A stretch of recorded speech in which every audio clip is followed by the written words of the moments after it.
Assalamualaikum warahmatullahi wabarakatuh. Al-mahmudu huwallahu jalla jalaluh wal musalla wal musallamu alaihi sayyidina Muhammad wa aluh. Subhanaka la ilma lana illa ma 'allamtana innaka antal alimul hakim. Wala hawla wala quwwata illa billahil aliyyil azim. Radina billahi rabba bil islami dina wa bi sayyidina Muhammadin sallallahu ta'ala alaihi wa alihi wa sahbihi wa sallama nabiyyan wa rasula. La ilaha illallah qabla kulli syai', la ilaha illallah ba'da kulli syai', la ilaha illallah yabqa rabbuna wa yafna kullu syai'. Allahumma aslih ummata Muhammadin sallallahu alaihi wasallam wa farrij an ummati Muhammadin sallallahu alaihi wasallam warham ummata Muhammadin sallallahu alaihi wasallam wa ansyur wahfaz wa ayyid nahbatal watani fil alamin bihaqqi Muhammadin sallallahu alaihi wasallam wa ansyur wahfaz wa ayyid nahbatal watani fil alamin bihaqqi Muhammadin sallallahu alaihi wasallam wa ansyur wahfaz wa ayyid nahbatal watani fil alamin bihaqqi Muhammadin sallallahu alaihi wasallam. Amma ba'd. Hadaratil muhtaramin, para tuan guru, asatidz, ustadzat, tokoh agama, tokoh masyarakat, jamaah kaum muslimin muslimat ra'ani wa iyyakumullah. Alhamdulillah wa syukurillah, puji dan syukur kita panjatkan kehadrat Allah Subhanahu wa taala yang telah menganugerahkan berbagai nikmatnya sehingga sampai saat ini kita dapat bersama-sama menunaikan ibadah salat fardu subuh secara berjamaah. Mudah-mudahan ibadah salat kita ini pada khususnya maupun ibadah-ibadah lain pada umumnya diterima oleh Allah Subhanahu wa taala dan mendapatkan balasan di sisinya sesuai dengan keikhlasan kita masing-masing ketika mengerjakannya. Amin ya rabbal alamin. Jamaah kaum muslimin muslimat ra'ani wa iyyakumullah. Ada ungkapan ahli ilmu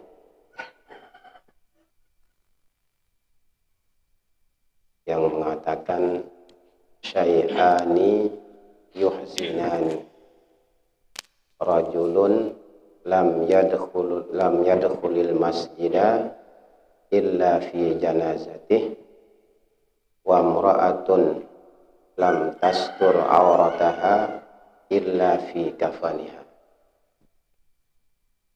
Ada dua perkara yang sangat menyedihkan. Ada dua perkara yang sangat menyedihkan.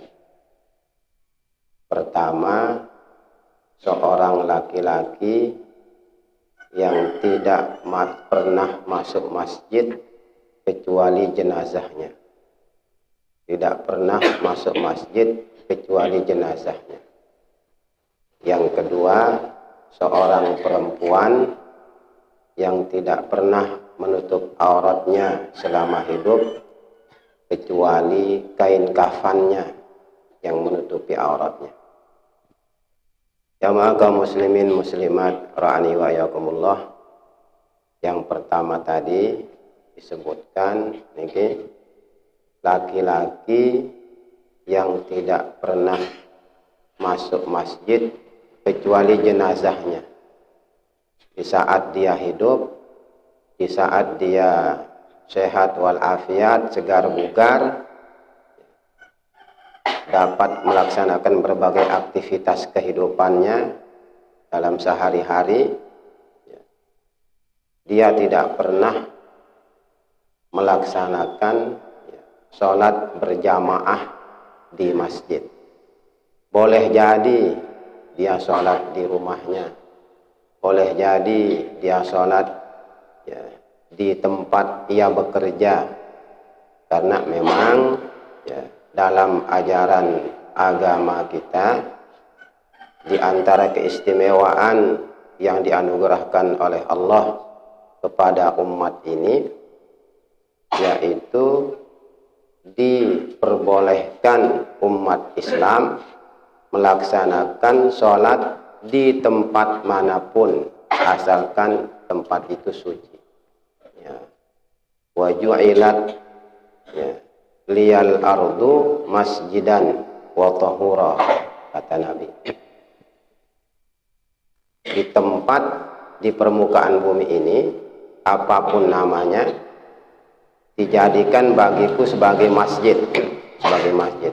Artinya tempat itu boleh ya, digunakan untuk melaksanakan sholat. Ya.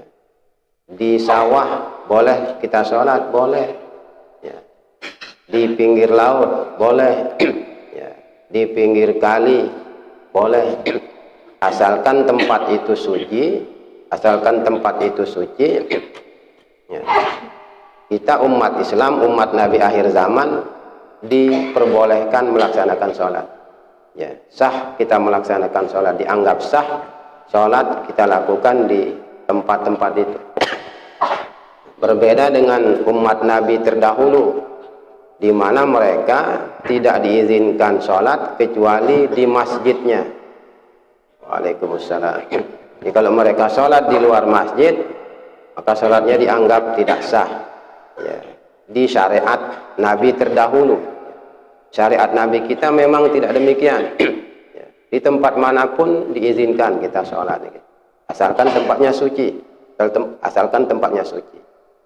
Namun bukan berarti kemudian keistimewaan yang diberikan oleh Allah ya, kepada kita ini ya, menjadikan kita melupakan rumah Allah Subhanahu wa ta'ala, menjadikan kita mengosongkan rumah Allah Subhanahu wa ta'ala. Tidak pernah kita isi, tidak pernah kita isi ya. Dia hanya sholat ya, ke masjid ya, bisa jadi hanya di 3 waktu saja, hanya 3 waktu saja, sholat Jumat, kemudian Idul Fitri sama Idul Adha ya. Selebihnya tidak pernah ya, ke masjid. Itulah orang yang disebutkan tadi itu, yang menyedihkan ya. Apalagi kemudian tidak pernah sholat sama sekali, ini lebih parah lagi, lebih menyedihkan lagi. Apabila tidak pernah sholat sama sekali, tidak pernah sholat, tidak pernah masuk masjid, maksudnya tidak pernah sholat di masjid. Sering mungkin dia ke masjid nih, enak jadi tukang, profesinya sebagai tukang ya. Jadi dia yang bangun ya masjid sedesa nih umpama, dia yang jadi tukangnya ya, dia jadi mandornya. Sering dia ke masjid, tapi sekedar untuk membangun saja ya. Selebihnya tidak pernah dia sholat ya ke masjid ya. Di ungkapan tadi ya, imma dia tidak pernah sholat sama sekali, atau pernah dia sholat di masjid namun hanya dalam waktu-waktu tertentu saja, di kegiatan-kegiatan tertentu saja ya. Di kegiatan-kegiatan tertentu saja ya. Kenapa menyedihkan? Kenapa menyedihkan? Karena rugi nih kan, rugi ya. Rugi apabila ya, seorang muslim atau muslimah tidak menggunakan kesempatan sementara hidup ini untuk meraih pahala yang sangat besar yang dijanjikan oleh Allah Subhanahu wa ta'ala melalui lisan Rasulullah sallallahu alaihi wasallam ya. Sendirian satu, bagaimana kita maklumi bersama nih, hanya satu pahala, satu derajat. Berjamaah 25 atau 27, 25 atau 27. Satu dibanding 25, itu dibanding 27, lebih besar mana nih? Lebih besar mana? Lebih banyak 27 atau 1? 27 dengan 1 lebih banyak mana nih? 27 kan? 27. Seandainya pelungguh dikasih pilihan oleh kepala desa ya, atau oleh ya, Bapak Camat ya, dan seterusnya ya. Bapak Ibu sekalian jamaah ya, silahkan datang ke ya, kantor ya, nanti ada bantuan ya. Bantuan ini 2 ya, modelnya ya, 2 bentuk ya. Satu amplop yang satu berisi 1000 ya, amplop yang satu berisi 27.000. Pilih yang mana nih? Pilih yang mana? Tidak ada satu orang pun kita, walaupun kaya raya umpama, pilih 1.000, tidak ada. Kalau ada jamaah milih 1.000 berarti kurang sehat otaknya nih, kurang sehat otaknya ya.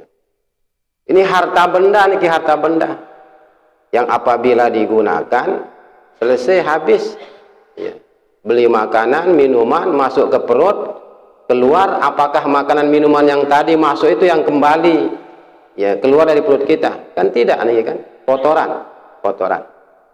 Itulah gambaran dunia nih, gambaran dunia yang tidak ada nilainya sama sekali, tidak ada gunanya sama sekali. Sementara ini pahala ya, pahala ya, 25 atau 27 ya, sesungguhnya bukan pahala ya yang dijanjikan oleh Allah Subhanahu wa taala dengan sejatinya. Ya. Pahala berjamaah lebih besar dari itu. Tapi kenapa hanya disebut 25 atau 27? Hanya untuk memberikan kita motivasi saja. Ya. Pahala yang dijanjikan oleh Allah Subhanahu wa taala tidak ada batasannya. Tidak ada batasannya. Apabila kita membatasi anugerah Allah, apabila kita membatasi ganjaran Allah Subhanahu wa taala, ya sama dengan artinya kita menganggap bahwa kekuasaan Allah tidak sempurna, bahwa kekayaan Allah tidak sempurna. Tidak ada batasannya. A'dadtu li ibadiyas shalihin ma la 'ainun ra'at wala udhunun sami'at wala khatara 'ala qalbi bashar. Apa yang dijanjikan oleh Allah Subhanahu wa taala bagi hamba-hamba yang soleh nanti di dalam surga, mudah-mudahan kita termasuk di dalamnya, tidak bisa digambarkan oleh ya mata, tidak pernah dilihat oleh mata, tidak pernah didengar oleh telinga, tidak pernah terlintas di lubuk hati kita yang paling dalam ya. Karena saking istimewanya. Ya hanya sebutan 25 atau 27 itu hanya sekedar untuk memberikan motivasi saja supaya kita bersemangat melakukan ibadah. Allah Ta'ala sudah memberikan semangat, memberikan motivasi seperti itu, namun ternyata masih banyak umat Islam yang kemudian ya abai ya, tidak mau peduli, tidak memperhatikan janji Allah Subhanahu wa taala dan Rasulnya. Mereka tidak peduli dengan janji Allah Subhanahu wa taala dan Rasulnya.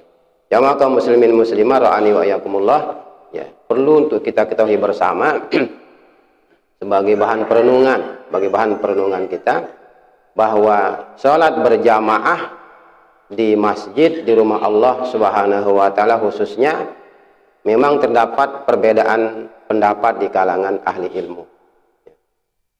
Terdapat perbedaan pendapat di kalangan ahli ilmu.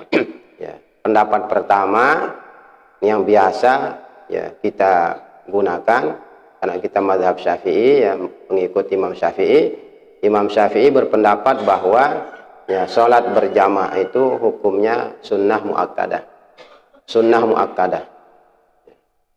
Namun sebutan sunnah muakkadah salat berjamaah di mazhab Imam Syafi'i ini lagi-lagi sering disalah tafsirkan, disalah maknakan oleh umat Islam, terutama para pengikut Imam Syafi'i.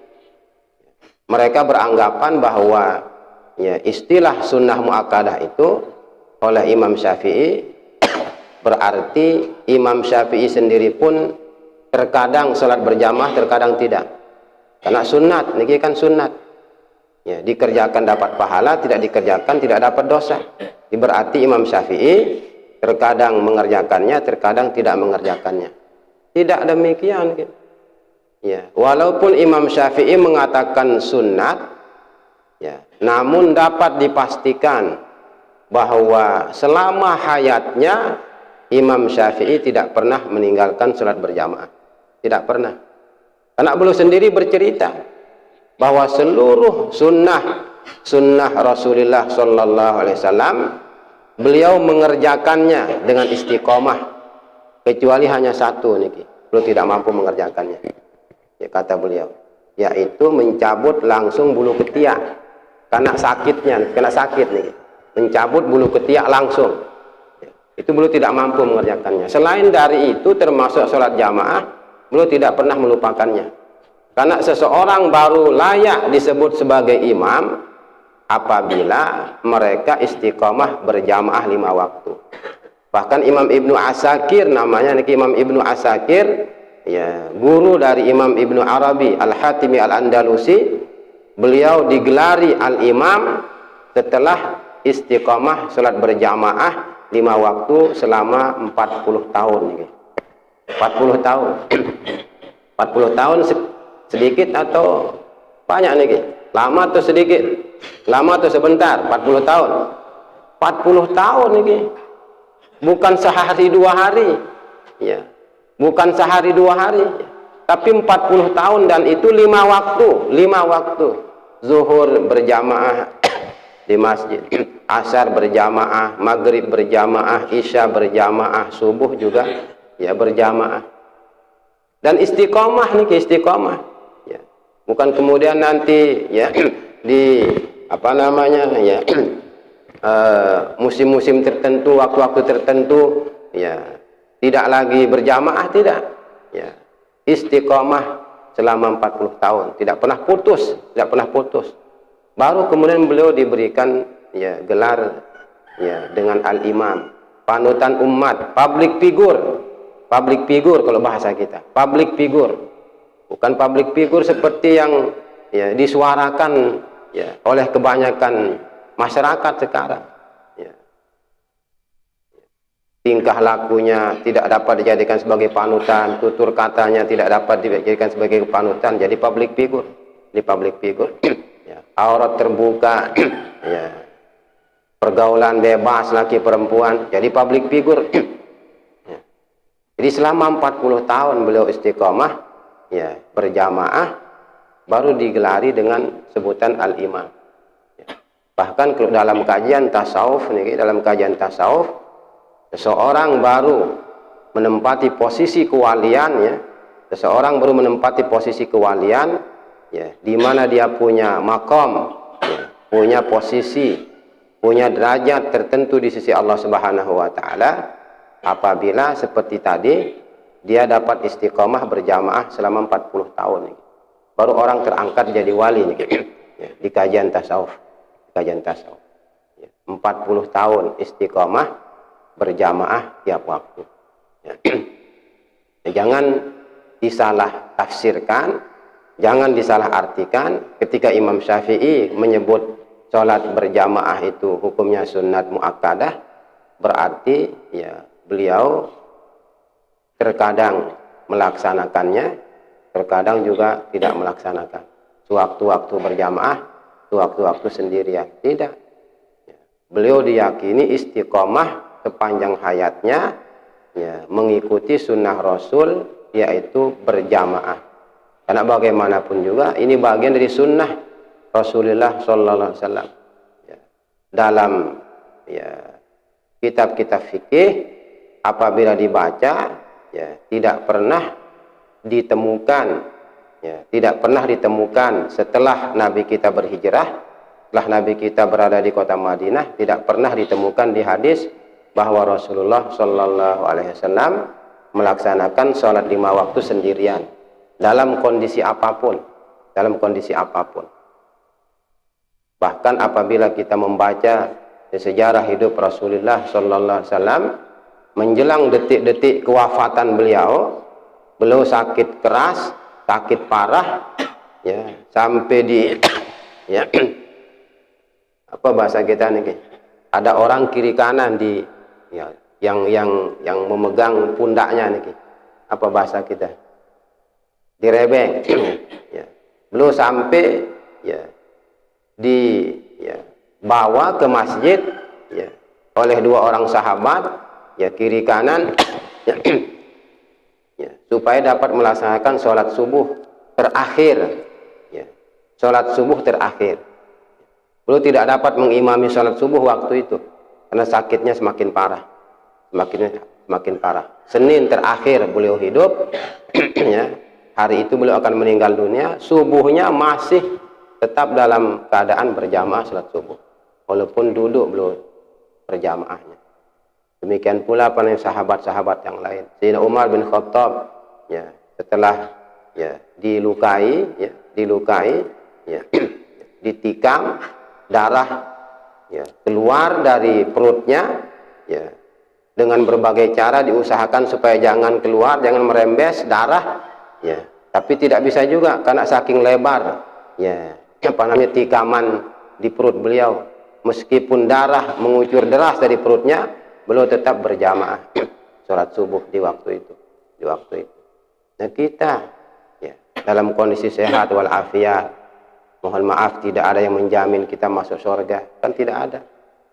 Apakah ada di hadis mengatakan fulan bin fulan langsung menyebut nama kita termasuk ahli surga? Kan tidak ada. Tidak ada jaminan. Tidak ada jaminan, justru semakin kita malas. Ya, semakin kita jauh dari rumah Allah Subhanahu wa taala. Mereka yang ada jaminannya justru semakin mendekatkan diri kepada Allah, semakin takut kepada Allah Subhanahu wa taala. Itu satu. Imam Syafi'i mengatakan sunat muakkadah. Sunat muakkadah jangan kemudian disalahartikan seperti tadi ya, bahwa beliau ya sewaktu-waktu mengerjakannya, tapi sewaktu-waktu juga tidak. Karena namanya sunnah muakkadah. Ya, jadi tidak demikian.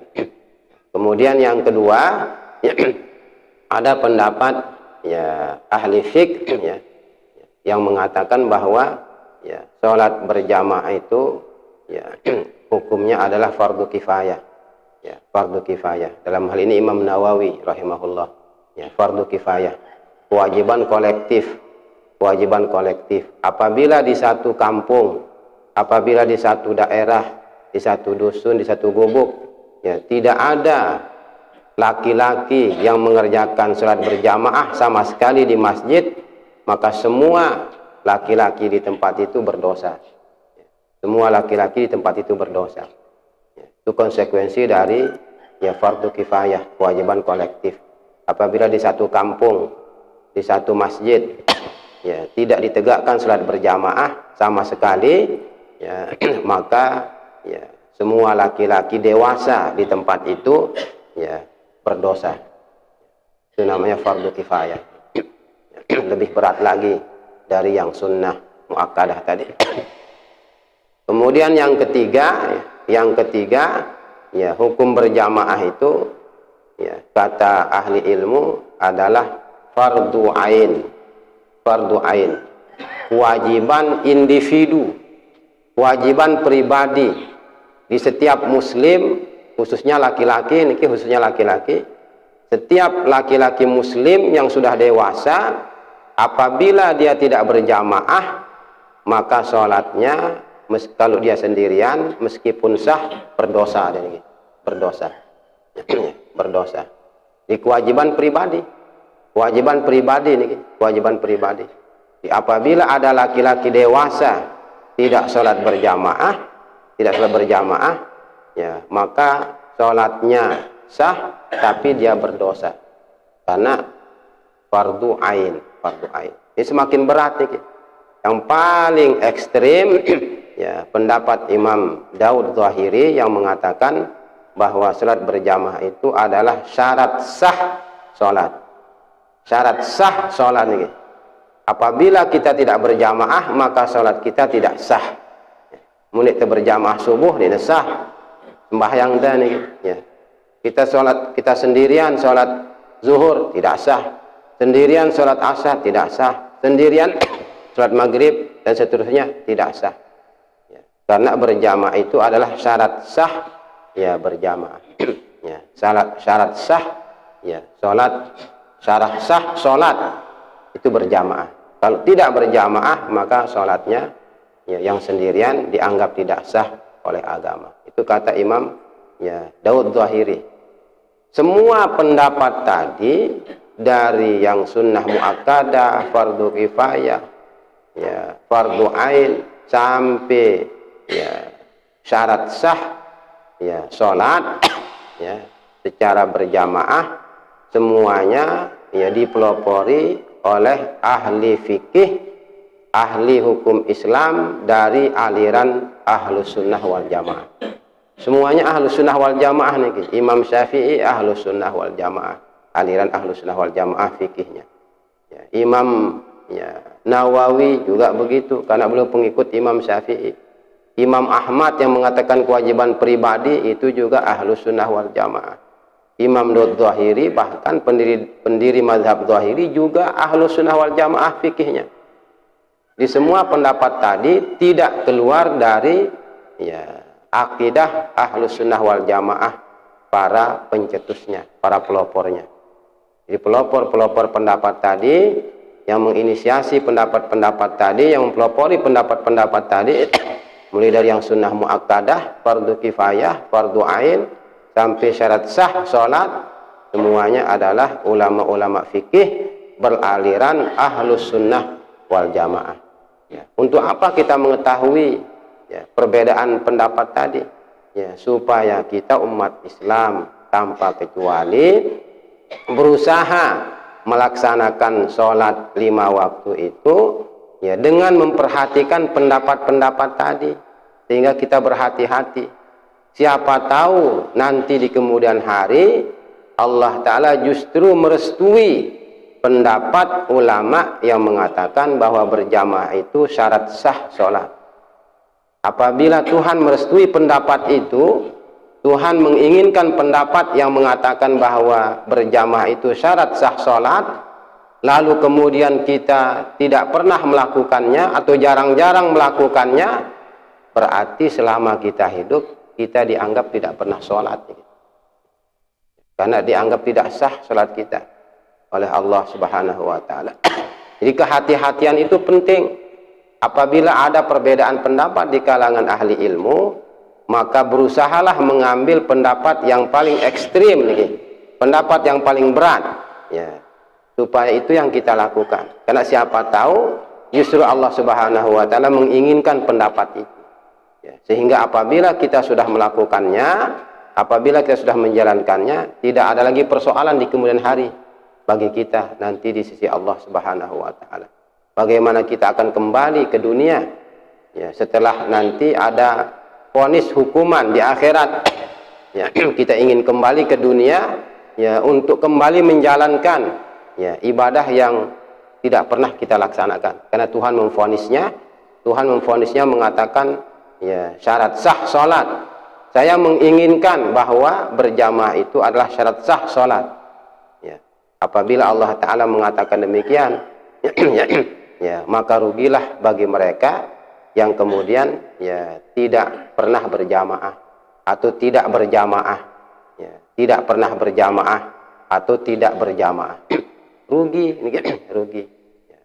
Oleh karena itu, berusahalah semaksimal mungkin, berusahalah semaksimal mungkin untuk selalu melaksanakan sholat 5 waktu secara berjamaah di rumah Allah Subhanahu wa Ta'ala. Di rumah Allah Subhanahu wa Ta'ala.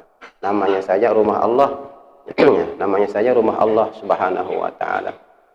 Mestinya selalu kita kunjungi, selalu kita ziarahi, selalu kita ramaikan, selalu kita ramaikan. Jamaah kaum muslimin muslimat ra'ani wa iyyakumullah. Kemudian yang kedua, perkara kedua yang sangat menyedihkan kata ahli ilmu, yaitu seorang perempuan yang tidak menutup auratnya kecuali kain kafannya. Tidak pernah menutup auratnya kecuali auratnya ditutupi oleh kain kafannya. Kapan kain kafan menutupi seluruh tubuh kita? Apabila kita meninggal dunia, kan? Apabila kita sudah meninggal, sudah wafat, barulah seluruh tubuh kita tertutup tanpa kecuali, dari ujung rambut sampai ujung kaki. Karena di kajian fikih jenazah kan seperti itu nih, bahwa minimal kain kafan itu satu lapis tapi menutupi seluruh tubuh kita dari ujung rambut sampai ujung kaki. Nah, perempuan ini selama dia hidup dia tidak pernah menutup auratnya, atau terkadang ditutup, terkadang tidak ditutup. Terkadang ditutupi, terkadang tidak ditutupi. Rugi. Menutup aurat bagi perempuan menjadi kewajiban. Jadi kewajiban. Aurat, bagaimana aurat? Nah, ini yang perlu kemudian dipertegas. Di fikih Syafi'i, fikih Syafi'i yang biasa kita gunakan, ada 2 pendapat Imam Syafi'i sendiri tentang batasan-batasan aurat perempuan khususnya. Batasan-batasan aurat perempuan ada 2. di Imam Syafi'i radhiyallahu taala anhu. Ya. Pendapat yang kuat, pendapat yang muktamad niki, aurat perempuan di luar salat, aurat perempuan di luar salat adalah seluruh tubuhnya tanpa kecuali, termasuk wajah dan kedua telapak tangan. Itu aurat perempuan niki, yang kuat pendapat Imam Syafi'i. Seluruh tubuh, wajah termasuk aurat, kedua telapak tangan juga termasuk aurat, harus ditutup. Tidak boleh dilihat oleh laki-laki yang bukan mahramnya. Tidak boleh dilihat wajahnya, tidak boleh dia menampakkan kedua telapak tangannya, apalagi yang lain. Ya, di depan laki-laki yang bukan mahramnya. Itu pendapat Imam Syafi'i yang kuat niki. Bukan pendapat Wahabi. Ya. Di sedikit-dikit mohon maaf apabila kita melihat ya perempuan ya pakai cadar ya, yang kelihatan hanya kedua matanya, ya, kita menyebutnya mengatakan Wahabi. Bukan Wahabi sesungguhnya itu niki. Itu justru pendapat Imam Syafi'i yang kuat niki, yang kuat. Bahwa di luar salat aurat perempuan itu adalah seluruh tubuhnya, termasuk wajahnya dan kedua telapak tangannya. Apalagi kemudian ya, kakinya, ya, jelas nih. Jangan kemudian wajah tertutup, telapak tangan tertutup, kaki kelihatan, atau betisnya kelihatan, paha kelihatan, dan lucu dan ini, lucu. Wajah tertutup, telapak tangan tertutup, telapak kaki kelihatan. Ya. Tidak pantas nih, sangat tidak pantas. Dan seluruh tubuh tanpa kecuali itu di luar sholat. Dan ini pendapat yang kuat, pendapat yang kuat. Nah, pendapat yang kedua yang tidak kuat, aurat perempuan di luar sholat sama seperti auratnya ketika sholat. Artinya boleh kelihatan wajah dan kedua telapak tangan di luar sholat. Tapi itu pendapat yang lemah nih, pendapat yang lemah. Di pendapat yang kedua di Imam Syafi'i yang tidak kuat, aurat perempuan di luar sholat itu sama seperti auratnya ketika sholat. Ya, ketika sholat aurat perempuan selain wajah dan kedua telapak tangan kan boleh kelihatan, nih, boleh kelihatan. Nah di luar sholat juga demikian. Ya, boleh kelihatan wajah, boleh kelihatan kedua telapak tangan. Selain dari itu tertutup jadinya, tertutup, termasuk mohon maaf telapak kaki harus ditutup, kemanapun seorang perempuan ya pergi, apabila nanti di tengah perjalanan ada kemungkinan akan berpapasan, akan bertemu dengan laki-laki yang boleh ya ia nikahi, maka harus tertutup telapak kakinya juga. Ya. Tertutup telapak kakinya, yang boleh kelihatan hanya wajah dengan ya, telapak tangannya saja. Karena telapak kaki dipastikan aurat nih, telapak kaki. Aurat telapak kaki. Itu sebabnya perempuan di zaman Rasulullah sallallahu alaihi wasallam bertanya ketika Rasulullah sallallahu alaihi wasallam ya menjelaskan bahwa apabila ada orang ya,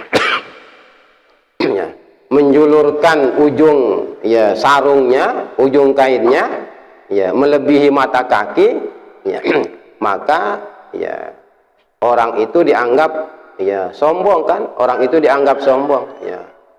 Orang itu dianggap sombong, di samping karena sombong ya kemudian ya ya Nabi mengatakan dia tidak akan masuk surga ya. Ya. La yadkhulul jannata man jarra thawbahu khuyala ya. Ya. Ya, tidak akan masuk surga orang yang menjulurkan kakinya, menjulurkan ya kain-kainnya, ujung kainnya ya melebihi mata kakinya, melebihi mata kakinya. Ya. Nah, bagi siapa itu? Itu bagi laki-laki, ini bagi laki-laki. Ya. Perempuan-perempuan sahabat bertanya, bagaimana dengan kami perempuan? Nabi mengatakan kalau kalian ya kaum perempuan, maka dari mata kaki itu harus dilebihkan ya ukuran 1 jengkal nih. Mohon maaf, 1 jengkal dari mata kaki. itu apa namanya, ya dipanjangkan lagi, ya kainnya dipanjangkan lagi, ya berarti kalau bahasa kita, ya ujung sarungnya itu sampai menyapu tanah nih, menyapu tanah. Apa maksudnya? Apa maksudnya? Karena telapak kaki perempuan itu aurat nih, aurat. Ya, ya zaman sekarang mungkin ya apa namanya tidak memungkinkan seperti itu. Kenapa? Karena banyak kotoran di pinggir jalan, nih kan? Ya, bolehlah di atas. Ya, jangan sampai menyapu lantai, jangan menyapu tanah, nih banyak kotoran. Ya. Tetapi zaman sekarang bisa diganti dengan kaos kaki, bisa diganti dengan kaos kaki. Dan itu aurat perempuan, nih aurat kan harus ditutup. Ya, aurat harus ditutup. Apabila ada laki-laki yang boleh ya nikahi melihatnya, ya, maka otomatis itu adalah sumber dosa. Maka maksiat mata dia termasuk nih, maksiat mata. Melihat aurat perempuan itu termasuk maksiat mata, maksiat mata. Ya, telapak kakinya kelihatan. Bahkan yang lebih parah lagi, ya kalau bahasa gitu sekwildanya kelihatan. Para sekwilda nih, sekitar wilayah dada. Jaran sekwilda nih, sekitar wilayah dada. Jaran sekwilda, sekitar wilayah dada. Lihat. Ya, ya. Mana rambutnya tidak ditutup, ya, tidak pakai jilbab. Ya. Kemudian ya dada juga ya kelihatan. Ya. Belum apa namanya ya betisnya, belum telapak kakinya, itu sumber maksiat saja, sumber dosa saja bagi kita. Namun bagaimana kita kemudian akan menjaga mata ini sementara pemandangannya seperti itu, pemandangannya seperti itu, ya. Di depan kita, di depan kita berpapasan tiap hari, ketemu di pasar, ketemu di apa namanya tempat-tempat keramaian, tempat-tempat keramaian. Nah, tempat-tempat keramaian. Apalagi mohon maaf terkadang ya ketika ya silaturahim ya pihak laki ke keluarga perempuan setelah mereka ya akad nikah ya, dari jauh kelihatan ya auratnya ya, pakaian tipis ya, pakaian tipis semuanya kelihatan ya. Semuanya kelihatan. Inna lillahi wa inna ilaihi raji'un. Nah, kembali kepada yang tadi, pendapat yang kedua, wajah dengan telapak tangan boleh kelihatan ya, di luar sholat karena tidak termasuk aurat. Tetapi itu pendapat yang lemah. Nah, ketika kemudian ini perlu diperhatikan, ketika kemudian ya para ahli ilmu ya mengatakan bahwa aurat perempuan ya, di luar sholat seperti pendapat Imam Syafi'i tadi meskipun lemah ya, kecuali wajah dengan telapak tangan ya, maka perempuan diizinkan menggunakan pendapat yang lemah ini, boleh kelihatan wajah dan kedua telapak tangannya, tapi dengan catatan, dengan catatan di wajah khususnya, di wajah perempuan ini tidak ada hiasan-hiasan. Ya. Apa maksudnya tidak ada hiasan-hiasan? Tidak ada pemerah bibir nih, tidak pakai gincu. Kalau perempuan pakai gincu keluar rumah, ya, ketemu dengan laki-laki yang bukan mahram, haram nih, haram. Bukan berhenti beli gincu nih, silahkan beli gincu. Di mana dipakai gincu itu? Di rumah apabila suami ada. Untuk menggembirakan suami supaya ya dia betah di rumah nih. Banyak perempuan zaman sekarang, di era sekarang, dia pakai gincu, pakai bedak ya, 1 meter bedak nih gitu. Ya, bedak. Ya, dia pakai pupur, pakai gincu apabila ada pesta pernikahan nih gitu. Ada keramaian-keramaian ya, di rumah tidak pernah sikat gigi 3 hari 3 malam. Tidak pernah pakai Rexona nih. Akhirnya suami tidak betah. Ya. Suami makan di rumah, ya. Suami makan di rumah, ya, kebetulan ya, warung nasi ini kayak bebalu nih, merarik jadiin tedok-tedok. Kawin ya. Ya Rabbal Alamin. Ya. Diperbolehkan kaum perempuan mengikuti pendapat yang lemah tadi, ya. Wajah dengan telapak tangannya kelihatan, tapi dengan catatan seperti tadi itu.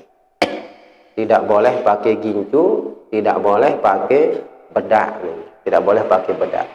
Ya.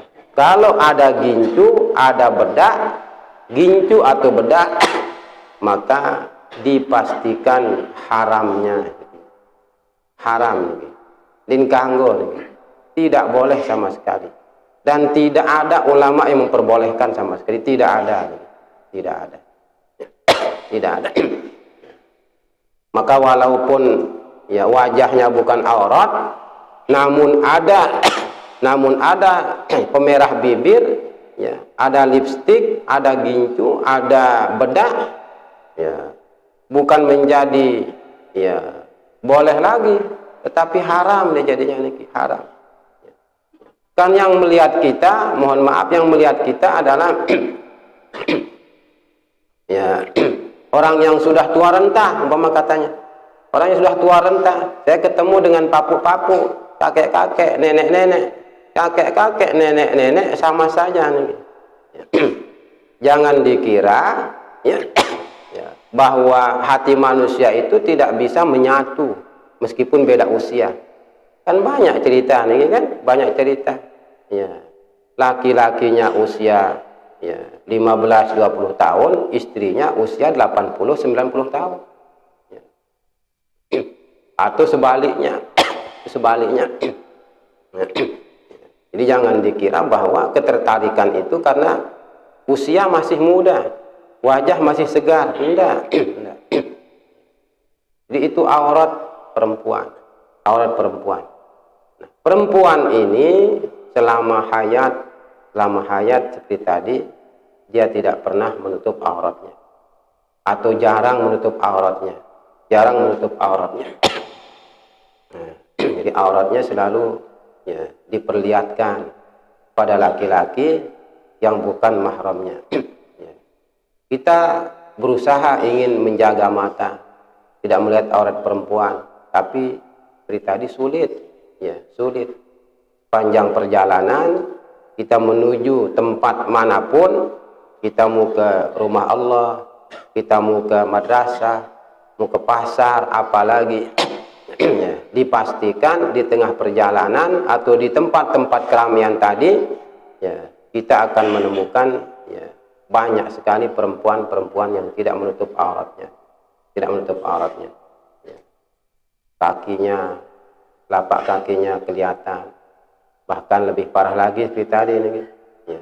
Dia pakai jilbab, ya, pakai baju, tapi baju lengan pendek. Kan banyak seperti itu nih. Ya.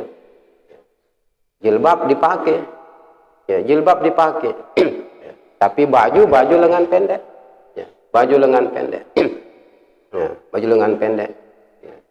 Akan bertambah heboh lagi, nih bertambah heboh lagi. Ya. Pakai celana hanya sampai, ya, bukan di atas lutut lagi nih, ya. Hampir di dekat pangkal paha nih, hampir dekat pangkal paha. Ya. Dilihat berdosa, tidak dilihat mubazir nih. Bahasa anak sekarang nih, bahasa anak sekarang. Ya. Dilihat kita berdosa, ya, tidak dilihat, ya sia-sia, sia-sia. Bukan menjadi alasan ketika kemudian kita keluar rumah aurat terlihat, alasannya adalah untuk menampakkan nikmat Allah Subhanahu wa taala. Ya. Jadi kenapa saya memperlihatkan aurat ini? Karena saya ingin memperlihatkan nikmat Allah yang dianugerahkan kepada saya. Wajah cantik, ya, kemudian paha mulus, ya, betis mulus. Bukan itu alasannya nih, bukan itu alasannya. Ya. Mengapa ya seringkali terjadi ya pelecehan seksual ya. Kemudian perempuan selalu merasa dirugikan akibat aurat yang tidak dijaga, akibat dari aurat yang tidak ditutup nih ya. Akibat dari aurat yang tidak ditutup. Jangan ya menyalahkan kaum laki-laki semata apabila terjadi pelecehan seksual ya, karena sama seperti ya orang yang menginginkan supaya ya harta bendanya terpelihara, terjaga, tidak dicuri, namun kemudian dia buka pintu rumah, dia punya harta benda, dia khawatir harta bendanya dicuri, diambil ya, diambil, tapi kemudian dia sendiri buka pintu rumah nih, dia buka pintu rumahnya, dia buka pintu lemarinya, bagaimana pencuri tidak masuk? Bagaimana pencuri tidak masuk? Setelah diambil harta bendanya baru dia teriak minta tolong ya. Setelah terjadi hubungan intim di luar nikah, wal iyadzubillah, terjadi hubungan intim di luar nikah, baru dia berteriak-teriak bahwa dia diperkosa ya, bahwa dia dihamili ya, ya, oleh laki-laki hidung belang ya. Kenapa terjadi ya, peristiwa-peristiwa itu? Karena kita tidak menjaga diri. Maksud utama ya, dari agama ya, supaya perempuan itu selalu menutup auratnya adalah agar mereka terpelihara, terjaga dari pelecehan seksual ya. Supaya mereka terpelihara demi untuk menjaga kehormatan perempuan, demi menjaga kehormatan perempuan, sehingga mereka tidak diganggu dengan kata-kata atau tidak diganggu dengan aksi nyata ya. Tidak diganggu dengan kata-kata ya, oleh laki-laki yang tidak bermoral ya, atau tidak diganggu dengan aksi nyata ya, tidak diganggu dengan apa namanya pelecehan seksual yang nyata, tidak diperkosa ya, tidak terjadi prostitusi ya, terjadi pelacuran wal iyadzubillah. Itu dua perkara yang ya, sangat menyedihkan ya, dalam pandangan agama, dalam pandangan agama. Bapak Ibu sekalian yang kami muliakan ya, oleh karena itu melalui kesempatan ini ya, mari kita saling mengingatkan satu sama lain bahwa kehidupan kita sekarang di dunia ini ya, bagaimanapun lamanya, bagaimanapun panjang usia kita, pada gilirannya kita akan kembali kepada Allah Subhanahu wa taala dan mempertanggungjawabkan segala kegiatan yang pernah kita lakukan di atas dunia. Akan kita pertanggungjawabkan ya. Kalau tidak ada pertanggungjawaban di hadapan Allah, boleh jadi kita bekerja, kita beramal di atas dunia ini sekehendak hati, sekehendak hati.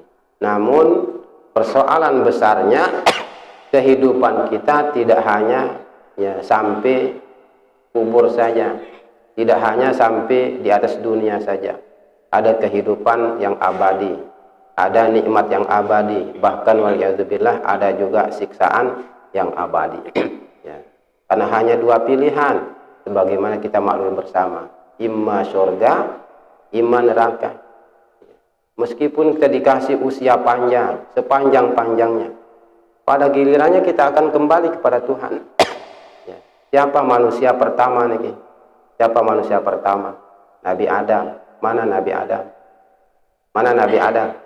Tidak ada Nabi Adam kan? Sudah tidak ada, sudah wafat. Ya, siapa lagi? Nabi akhir zaman, mana dia? Nabi kita. Masih hidup Nabi kita?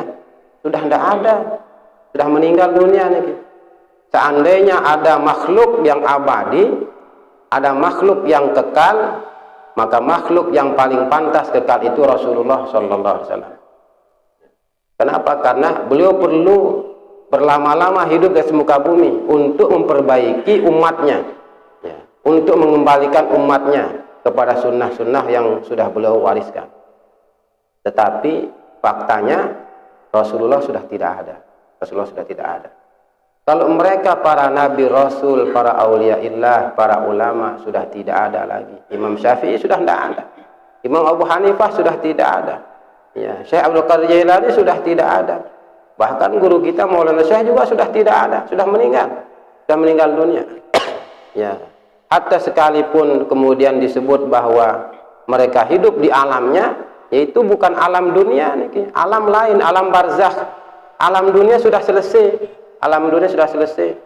Atau umpama seperti yang sering kali diceritakan di berbagai tempat, ya, putra Tuan Guru Umar yang namanya ya Tuan Guru Ahmad Retetet nih, yang sampai hari ini banyak umat Islam yang meyakini beliau masih hidup, beliau masih hidup. Yang jelas beliau sudah meninggal, ya. Beliau sudah meninggal dunia. Adapun kehidupan yang kemudian dialami oleh beliau, banyak masyarakat yang bertemu, banyak masyarakat yang melihatnya seakan-akan beliau masih hidup. Itu bukan kehidupan dunia, itu kehidupan di alam lain, kehidupan di alam lain, kehidupan di alam lain. Ini semua kita akan kembali kepada Allah Subhanahu wa Ta'ala, dan pasti akan mempertanggungjawabkan apa yang kita lakukan. Ya, alangkah ruginya apabila selama ya kita hidup di atas dunia, ya, kita tidak pernah melaksanakan ibadah, tidak pernah sholat, atau sholat ya tetapi jarang, kemudian berjamaah. Rugi ini, sangat rugi. Sementara kita menginginkan nikmat yang sebanyak-banyaknya, nikmat yang luas-luasnya nanti di sisi Allah Subhanahu wa Ta'ala. Tidak pernah sholat sama sekali, ya, rugi di atas rugi. Atau jarang-jarang ya beribadah di masjid, jarang-jarang sholat di masjid, juga jelas rugi, jelas rugi. Karena seperti tadi nih, ya, seandainya Allah Ta'ala ya menetapkan bahwa hukum berjamaah itu yang direstui adalah yang mengatakan syarat sah sholat, kemudian kita jarang berjamaah, bahkan tidak pernah berjamaah, ya innalillahi wa inna ilaihi raji'un. Jadi ya, oleh karena itu ya kita manfaatkan kesempatan yang diberikan oleh Allah Subhanahu wa Ta'ala ini sebaik-baiknya, ya, semaksimal mungkin kita beribadah kepada Allah Subhanahu wa Ta'ala. Ya, jangan kita merugikan diri sendiri. Ya, kesempatan untuk mencari, meraih ya aneka kemewahan dunia banyak nih. Untuk beribadah kita hanya memanfaatkan waktu sedikit, hanya waktu sedikit. Untuk sholat itu kan hanya 5 menit, 10 menit dan seterusnya, ya. kali 5 waktu tidak seberapa nih, tidak seberapa. Tinggal bagaimana kita mengatur diri, Islam tidak pernah melarang kita melakukan aktivitas-aktivitas keduniaan, ya. Apalagi dengan niat yang mulia, ya, niat yang positif, ya, untuk ya kelanjutan pendidikan putra-putri kita. Namun aktivitas keduniaan tidak kemudian ya melalaikan kita mengingat Allah Subhanahu wa Ta'ala. Apabila sudah tiba masanya, tiba waktunya kita beribadah, melaksanakan sholat, tinggalkan dulu sementara aktivitas-aktivitas keduniaan itu. Ya, mari kita ya berkhidmat kepada Allah, mari kita menyembah Allah, ya, mari kita mendekatkan diri kepada Allah Subhanahu wa Ta'ala. Karena para nabi, para rasul yang sudah dijamin masuk surga oleh Allah Subhanahu wa Ta'ala, justru ketika mereka mendapatkan jaminan, ya, menjadikan mereka semakin dekat dengan Allah Subhanahu wa Ta'ala, menjadikan mereka semakin takut, ya, dengan Allah Subhanahu wa Ta'ala. Demikian pula ya para ahli ilmu, ya, demikian pula para auliaillah, ya, mereka semakin mendekatkan diri kepada Allah Subhanahu wa Ta'ala, ya, lalu mendekatkan diri kepada Allah Subhanahu wa Ta'ala. Bahkan ada ungkapan dari Imam ya Abul Hasan Asy-Syadzili, namanya Imam Abu Hasan Asy-Syadzili, ya, yang mengatakan ma faraqtu Rasulullah sallallahu alaihi wasallam walau sa'atan. Saya tidak pernah berpisah dengan Rasul walaupun hanya sebentar saja. Saya tidak pernah berpisah dengan Rasul walaupun sebentar saja. Apa maksudnya? Ya, boleh jadi maksud beliau itu bahwa segala gerak dan diamnya, segala aktivitasnya selalu mengikuti sunnah Rasulullah sallallahu alaihi wasallam. Selalu mengikuti sunnah Rasul. Ya, datang waktu sholat, maka belum mengikuti sunnah Rasul. Apa sunnah Rasul? Ya berjamaah di masjid, berjamaah di rumah Allah Subhanahu wa ta'ala. Kan seperti itu. Ya. Masuk masjid mengikuti sunnah Rasul, masuk WC mengikuti sunnah Rasul. Ya. Bersama dengan keluarga mengikuti sunnah Rasul, makan minum mengikuti sunnah Rasul. Selalu bersama dengan Rasulullah SAW setiap saat, tidak pernah berpisah dengan Rasul, ya, walaupun hanya sebentar saja, Nah, kemudian yang kedua tadi, yang perlu juga diperhatikan, mengenai aurat perempuan, Jadi jangan ya kaum perempuan beranggapan bahwa batasan-batasan aurat yang disebutkan oleh agama ya, dipandang ya sebagai penghalang untuk melakukan aktivitas. Apabila kita menutup aurat seperti tadi umpama, walaupun pendapat yang lemah, berarti kita akan terhalang melakukan aktivitas. Ya. Saya sebagai guru, saya sebagai ya, karyawati umpama ya di sebuah perusahaan, ya, kalau saya tidak pakai pupur, tidak pakai bedak, ya, saya akan di PHK. Lebih baik di PHK oleh manusia atau di PHK oleh Tuhan? Lebih baik di PHK oleh manusia atau di PHK oleh Tuhan? Kalau Tuhan yang mem-PHK kita, ya, ya, mau cari Tuhan di tempat yang mana lagi? Mau mengharapkan rezeki, mengharapkan bantuan dari mana lagi? Mengharapkan bantuan dari mana lagi? Kita akan mengharapkan bantuan dari mana? Yang akan menolong kita siapa? Kalau bukan Allah Subhanahu wa ta'ala. Bukan manusia yang membantu kita, bukan makhluk sesama kita yang bisa menyelamatkan kita. Tidak sama sekali ya. Mengikuti keredaan Allah lebih utama ya, meskipun manusia murka kepada kita, daripada kita mengikuti keredaan manusia tapi Tuhan yang murka sama kita. Keredaan Tuhan, murka manusia ya. Tuhan redha, belum tentu manusia redha. Bisa saja dia murka, bisa saja tidak senang sama kita. Ya. Atau manusia yang redha, tapi Tuhan yang murka. Lebih baik kita memilih keredaan Allah, walaupun manusia murka, tidak suka, tidak senang sama kita, daripada kita memilih keredaan manusia, tapi Tuhan justru memurkai kita. Ya. Justru Tuhan menyalahkan kita. Keredaan Allah, ya, yang menjadi pokok tujuan dalam kehidupan kita ini, keredaan Allah. Kalau kemudian manusia juga redha, ya alhamdulillah. Tapi belum tentu keredaan Allah identik dengan keredaan manusia, keredaan makhluk ini. Itu maksudnya. Maka muslimin muslimat ya ra'ani wa kumullah, mudah-mudahan Allah Subhanahu wa taala ya menganugerahkan taufik hidayah ya kepada kita semua, ya, kepada putra-putri, anak cucu, masyarakat ya seluruhnya, ya, sehingga kita selalu aktif ya melaksanakan berbagai aktivitas ibadah, ya, termasuk sholat ya berjamaah, tidak hanya di subuh, tapi ya, zuhur, asar, maghrib, isya. Tinggal kita mengatur diri saja sesungguhnya. Tinggal kita mengatur diri saja, luangkan waktu sebentar untuk berkhidmat kepada Allah Subhanahu wa ta'ala. Tapi jangan lupa ya, terutama bagi kaum perempuan ya, supaya ya mereka menjaga auratnya. Jangan diperlihatkan, ya, jangan dipertontonkan ya, kepada laki-laki yang bukan mahram kita. Ya, laki-laki yang bukan mahram kita. Untuk mengetahui mana mahram, mana yang bukan mahram, maka ini memerlukan ya, kajian, ya, kan, memerlukan ilmu. Ya. Oleh karena itu ya salah satu ya, cara kita juga ya, ya, untuk ya, dapat ya, menjalankan seluruh ya, aktivitas ya, ibadah ya, ilmu agama harus dikuasai, ilmu agama harus dimiliki ya, sehingga ketika ilmu kita ada, pengetahuan ada ya, maka insya Allah ya, peluang untuk ya, menjalankan ajaran agama itu terbuka lebar di hadapan kita.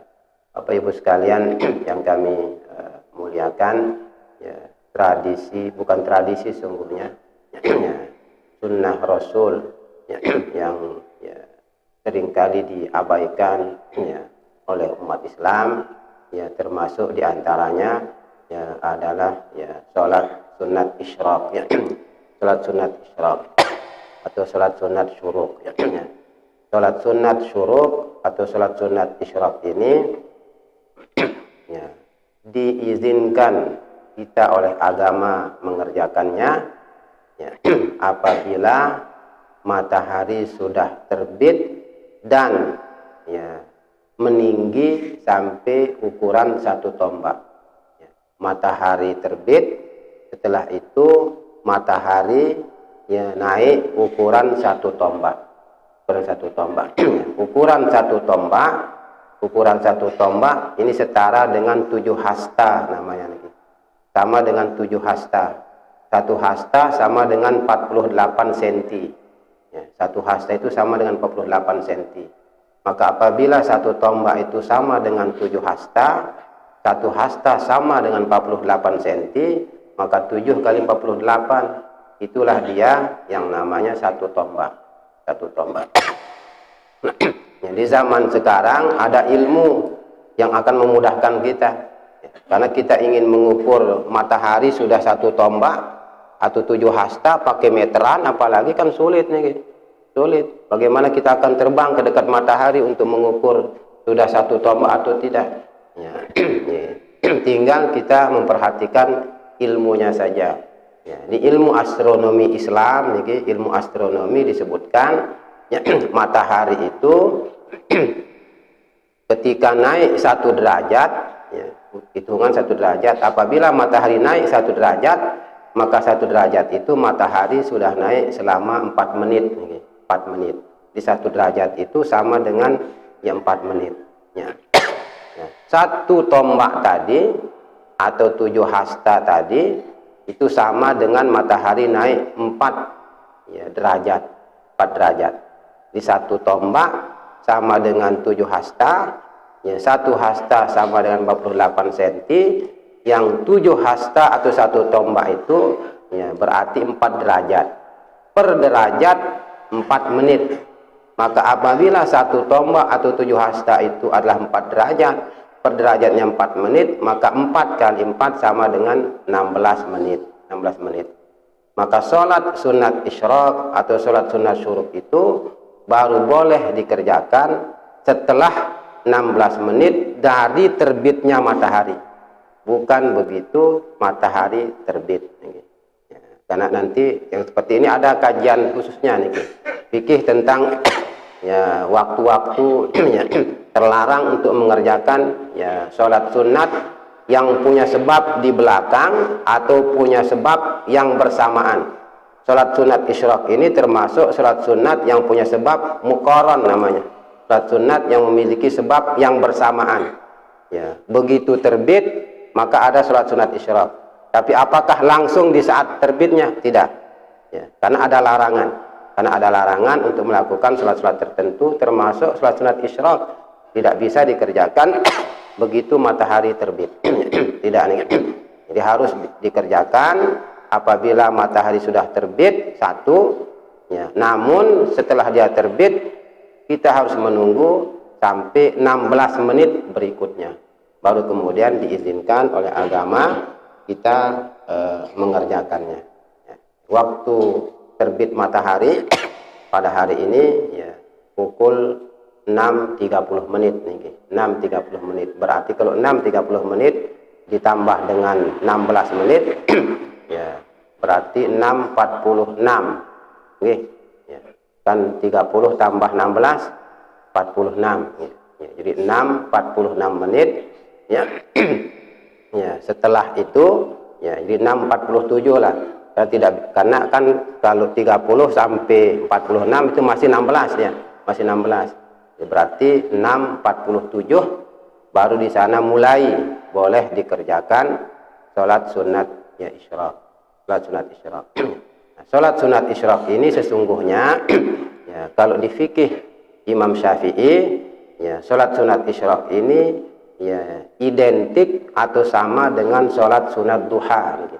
salat sunat duha. Di nama lain dari salat duha adalah sunat isyraq, atau nama lain dari salat isyraq adalah salat duha. Itu sebabnya minimal dikerjakan 2 rakaat, maksimal 8 rakaat. Ya, bahkan ada nama lainnya juga. Ya, nama lainnya adalah salat awwabin namanya nih. Di 3 namanya. Salat sunat isyraq, salat sunat duha, salat sunat awwabin. Nah, jadi minimal 2 rakaat, maksimal 8 rakaat.